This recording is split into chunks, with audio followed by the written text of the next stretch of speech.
اعوذ باللہ من الشیطان الرجیم بسم اللہ الرحمن الرحیم ولا تقولوا لمن يقتل في سبيل الله اموات بل احیاء ولكن لا تشعرون۔ قتل حسین اصل میں مرگ یزید ہے، قتل حسین اصل میں مرگ یزید ہے۔ اسلام زندہ ہوتا ہے ہر کربلا کے بعد۔ شاہ است حسین بادشاہ است حسین دین است حسین دین پناہ است حسین۔ شاہ است حسین بادشاہ است حسین دین است حسین دین پناہ است حسین۔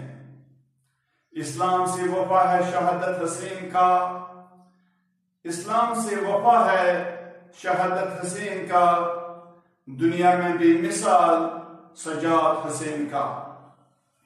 اللہ اور نبی کی اطاعت ہے لازمی، اللہ اور نبی کی اطاعت ہے لازمی، لیکن ہو اس نے ساتھ تو محبت حسین کی، لیکن ہو اس نے ساتھ تو محبت حسین کی۔ معزز سامعین کرام، السلام علیکم ورحمۃ اللہ وبرکاتہ۔ آج جس موضوع پر مجھے بولنے کا موقع ملا، یوم حسین یعنی شہادت حسین، آپ سب جانتے ہیں انسانی تاریخ میں ابتدا سے ہی حق اور باطل کے درمیان مارکیٹ چلی آ رہی ہے۔ باطل کبھی نمرود کے روپ میں ظاہر ہوا اور کبھی فرعون کے پیکر میں سامنے آیا، لیکن حق نے ہر مقام باطل کا مقابلہ کیا اور اپنی قربانیوں سے حق کو سربلند کیا۔ حق و باطل کی اس کشمکش میں کبھی عیسیٰ علیہ السلام کو صلیب پر چڑھنا پڑا اور ابراہیم علیہ السلام کو آگ کے شعلوں میں کودنا پڑا، لیکن حق کی شمع بجھانے کی ہر کوشش ناکام کی گئی۔ حضرت محمد صلی اللہ علیہ وسلم کی وفات کی صرف 50 سال کے بعد باطل کے گوتوں سے پھر سر اٹھانا شروع کیا اور طاغوتی نظام کے ذریعے حق کی شمع کو بجھانے کی کوشش کی، لیکن اسلام کے مایہ ناز سپر حسین ابن علی نے اپنی عظیم شہادت اس مذموم کوشش کو ناکام بنا دیا۔ 61 ہجری میں تاریخ انسان کا ایک نازک موڑ تھا۔ یزید اسلامی حکومت پر قابض ہو کر خلیفہ کے نام پر بادشاہ بنا بیٹھا تھا۔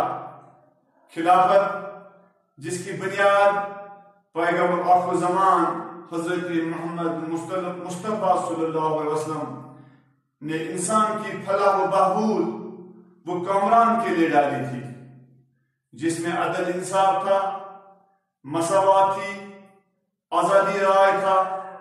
اب اس خلافت یعنی جمہوریت کو بادشاہت میں تبدیل کیا جا رہا تھا۔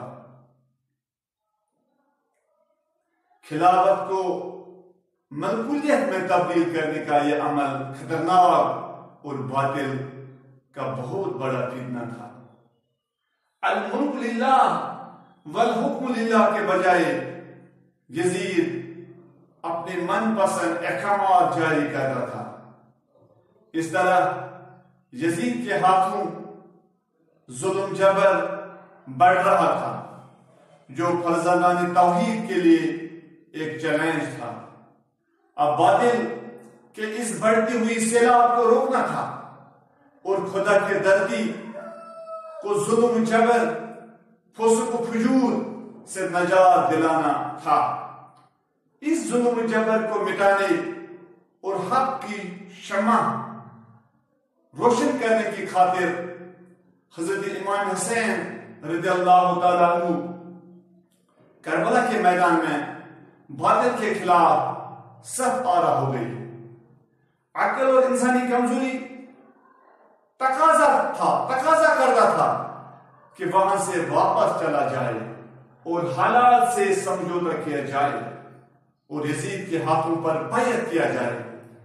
دوسری طرف رضائی الہی، دین اسلام کی سربلندی اور شوق شہادت ایمان تقاضا کرتا ہے کہ باطل کے آگے سر خم نہ کیا جائے، سر کٹایا جائے اور جھکایا نہ جائے. اسی جذبے کے تحت امام حسین رضی اللہ تعالی عنہ نے کربلا کے میدان میں بھوکے پیاسے تپتی ہوئی ریت پر جام شہادت نوش فرمایا اور ابدی زندگی حاصل کر کے ہمیشہ کے لیے زندہ ہو گئی. جیسے کہ آپ جانتے کہ قرآن گواہ ہے، سورہ بقرہ گواہ ہے، جو آخری کتاب اللہ تعالیٰ نے ہمارے پیغمبر نازل کی. وہ گواہ ہے کہ بلا تقولوا لما یقتل فی سبیل اللہ اموات بل احیاء ولکن لا تشعرون. یعنی اس کے معنی ہے جو اللہ کی راہ میں مارے جائے ہے انہیں مردہ مت کرو، بلکہ وہ زندہ ہے مگر تم محسوس نہیں کرتے. معزز سامعین، اگر حضرت امام حسین نے میدان کربلا میں شہادت نہیں دی ہوتی تو آج اس دنیا میں اسلام کا نام نشان نہیں ہوتا ہے. یہ صحیح ہے یا نہیں؟ یہ اگر اس نے شہادت نہیں دی ہوتی تو آج بربیت الظلم آج یہاں پر اسلام کا نام نشان نہیں ہوتا. معزز سامعین، میں اس کو اب کنکلوڈ کرتا ہوں کہ میں شکر گزار ہوں کہ آپ نے میرے 5-6 منٹ دیے ہے. یہ بہت بڑا موضوع ہے.